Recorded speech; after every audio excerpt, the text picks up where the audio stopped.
Governor and members of the committee, thank you for the opportunity to testify on H.R. 2, the Secure the Border Act of 2023. There is now absolutely no doubt to any American paying attention that we're in the midst of a severe border crisis. In just over 2 years, President Biden and Secretary Mayorkas have turned the border into a place of chaos and devastation, a place where cartels are now firmly in control of at least 5 of our 9 sectors, according to the Chief of the Border Patrol.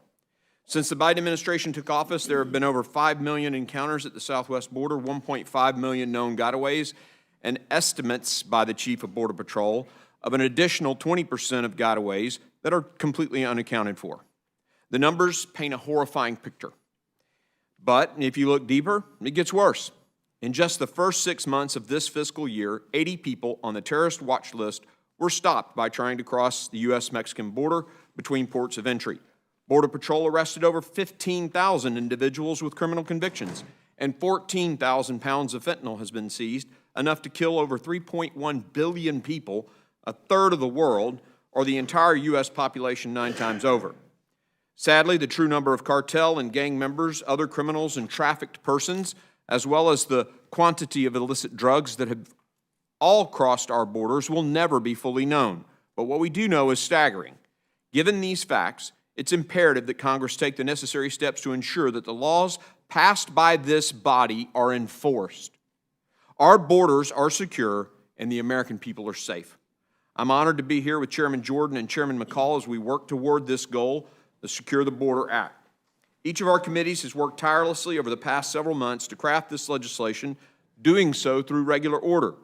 The Committee on Homeland Security's markup 2 weeks ago extended over 16 hours, considered over 40 amendments, and I'm grateful to the members of the committee who worked tirelessly to craft our part of this bill.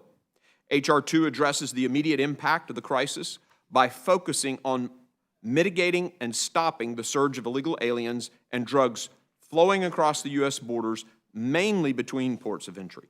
This bill requires the Secretary of Homeland Security to use previously appropriated but unexpired funding to immediately resume construction of the border wall.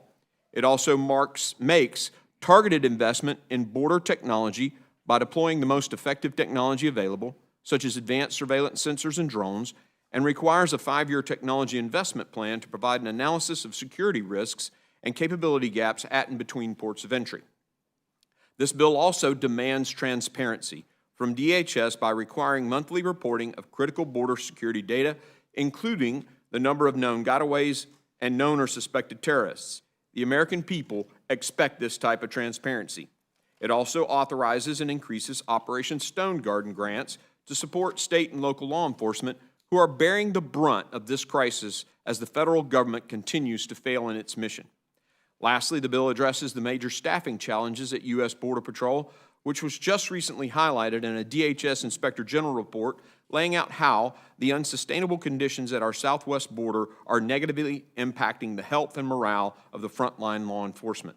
Our brave Border Patrol agents, whose frustrations grow daily as they are pulled off the front line to act as processing coordinators, are leaving at an increasing rate and are greatly struggling with mental health issues.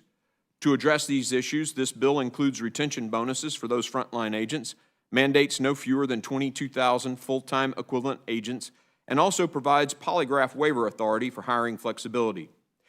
These are just a few of the highlights of this critical legislation. We must have effective physical infrastructure, additional Border Patrol agents on the front lines to address these growing threats. Combined with the important elements led by the Judiciary and Foreign Affairs Committee, this bill is a major step in tackling these challenges and delivering for the American people. Left unaddressed, the border crisis will continue to spiral out of control. Thank you, Mr. Chairman, for the opportunity to testify today. I look forward to the committee's questions, and I yield back.